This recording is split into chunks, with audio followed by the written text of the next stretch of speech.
Uncle. Kaggwa Andrew. Maiga. We are back. Shadow Katekiro. Shadow Katekiro. Yeah, right. I want to see a photo of you with him. He was supposed to come. We will talk about that later. This particular episode, we're talking about 2 films. Yeah. And these 2 films have new blood in the industry. Mm-hmm. I'm talking about new blood because these films came and they're shaking the grounds. Mm-hmm. And the makers of these films are earning respect from people Mm-hmm. who have been here for a while. Mm-hmm. And our prediction is basically if these kids continue Mm-hmm. on the right path, bigger things are coming. Yeah. We're going to talk about number 1. Let's start with Feto. Feto. Feto. Is but is Feto from a new kid? Yeah, I'm saying a new kid because the director. Oh, because Achula, of the director. Achura Frederick. Mm-hmm. This was his first directorial gig Yeah. or project, and he earned a nomination for Yes. Best Director. Yes. So it says something big. Yeah, that's so true. Yes. But Feto is a shared Tony. Okay, like that's the way they say the name. Esa. So this is Tony's second production. Yes. As a producer. Yes. Yeah. So he went all in. Yes. He was quite dedicated when he Yes. was promoting this film. So I was very happy for him.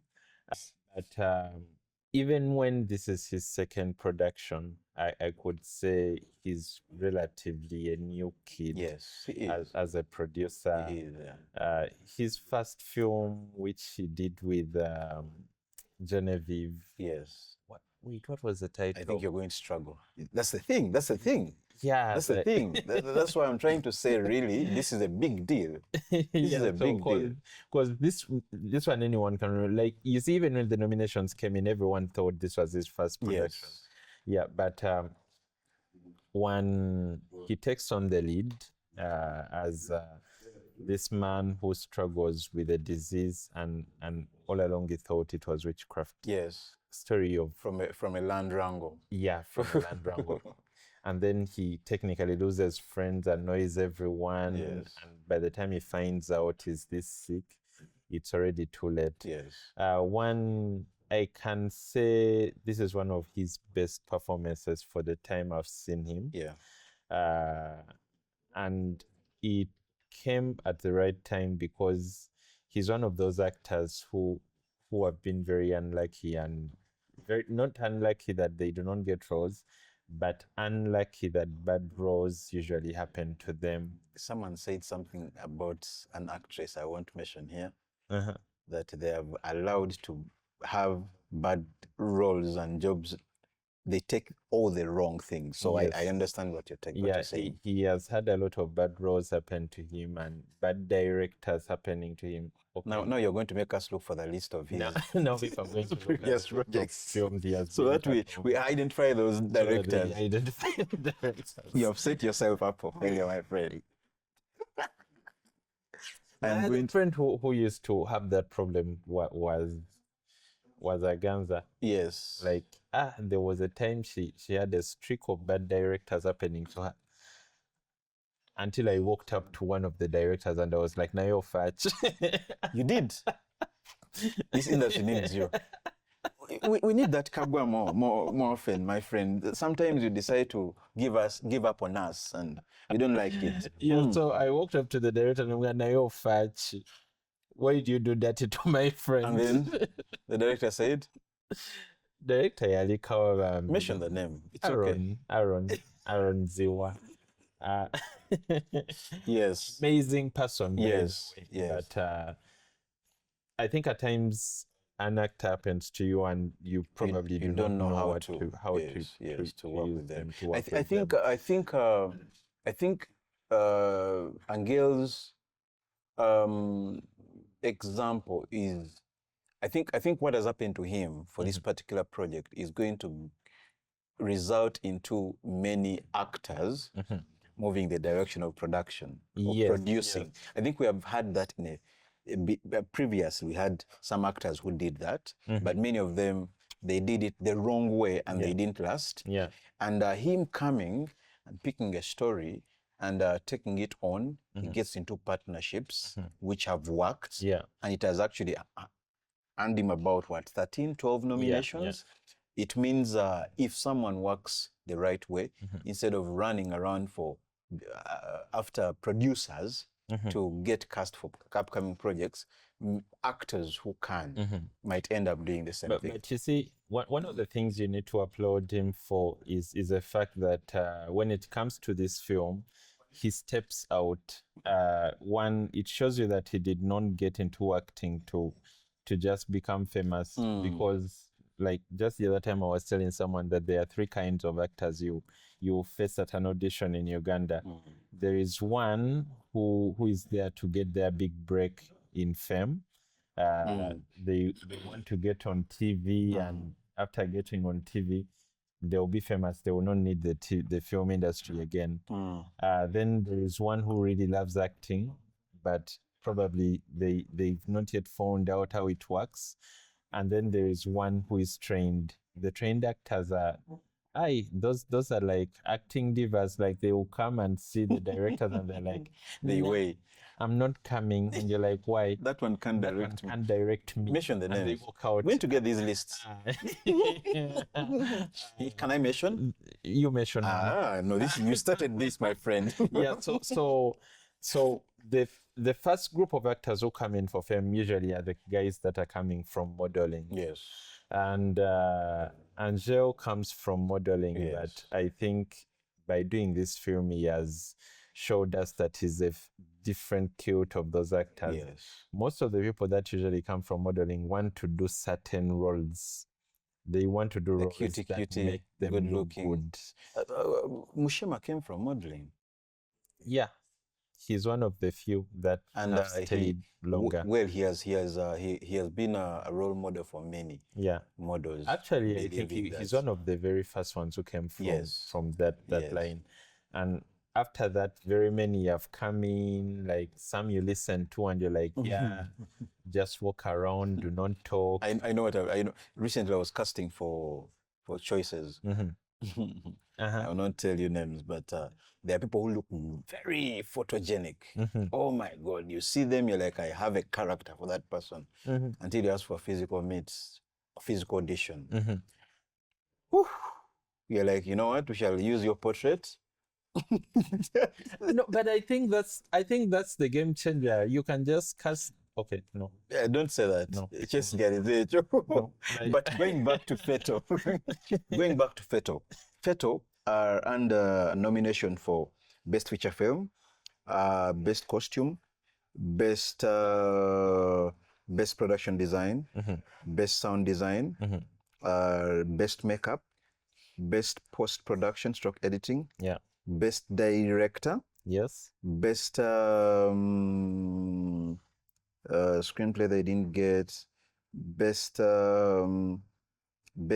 Actress, Best Supporting Actress, Debbie Kagisha. I think she actually also comes from a modeling background. You didn't know? Yes. I didn't know she comes from a modeling background. I think those are some of the models I met when I just started the acting business. For all of us. And then they also get a nomination for Best Original Soundtrack and then People's Choice. About 14 nominations.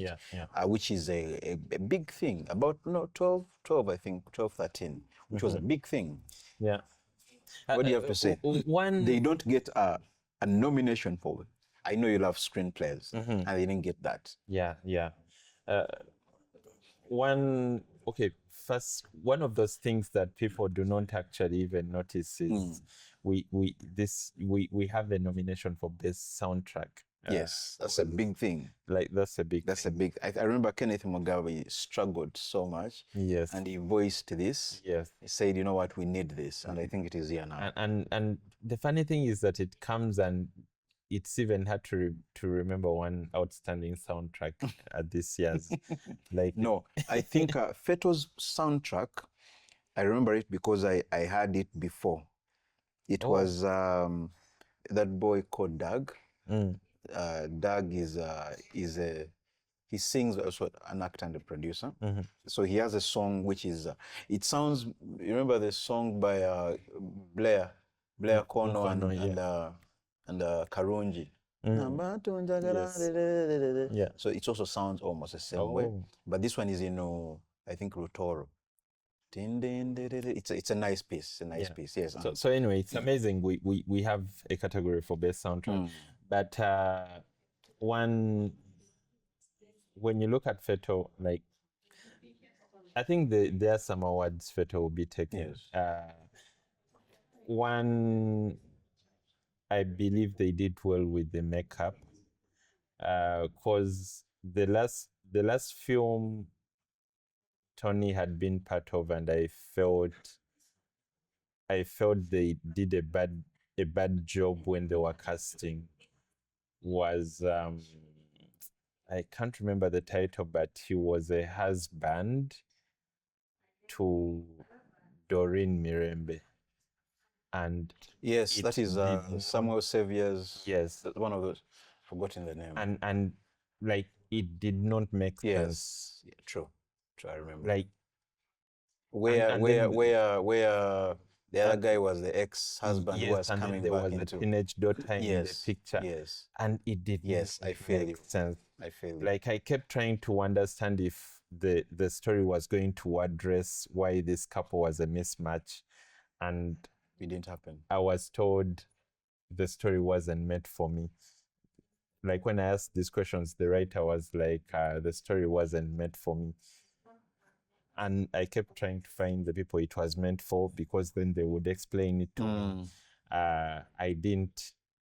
But yeah, after that, the writer told me she doesn't like me. So we know who that is.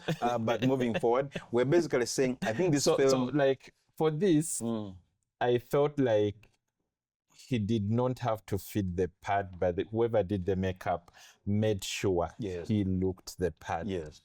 And it worked out well. The daughter looked like his daughter. Like it made sense. Yes. Yeah. It was. I think I loved it. One thing I loved most, one of the most memorable moments for me in Feto was the relationship between the father and the daughter. Yes. It was powerful. Yes. There are moments I remember, I'm like, being a father, like, wow, that's powerful. Yeah. That's powerful. So that's basically Feto. People should go and watch Feto. Feto is going to be screened at most of the cinemas, and people need to go out to watch this film. This is going to be its premiere. Yes. Yeah. Of course, I think there might be something later. Wasn't there a premiere for Feto? No. It's planned for, I think, November. Okay. Yes, but people have a chance to watch it before its official premiere. Because for some reason, it's going to be the first screening. Feto before the nomination. Yes, that's the trailers, the teasers they released, and the posters. Yeah. So I think people have a chance to actually go and support this film. It will be at Acacia. It's one of the last films to screen. It will be at Arena Mall. It will be at Metroplex. It will be at Ham, and I think Newmax. Yes, Newmax. People should go and watch this film. It's a powerful story, and it's an advocacy story. Punched with humor here and there. Yes. You see a character who is struggling because of being ignorant and pride. Yes, so go and watch this film. Go and enjoy this film. Go and tell people about this film. We're talking about the Uganda Film Festival screenings at 2025. Local stories, global impacts. Yep. And we sign out.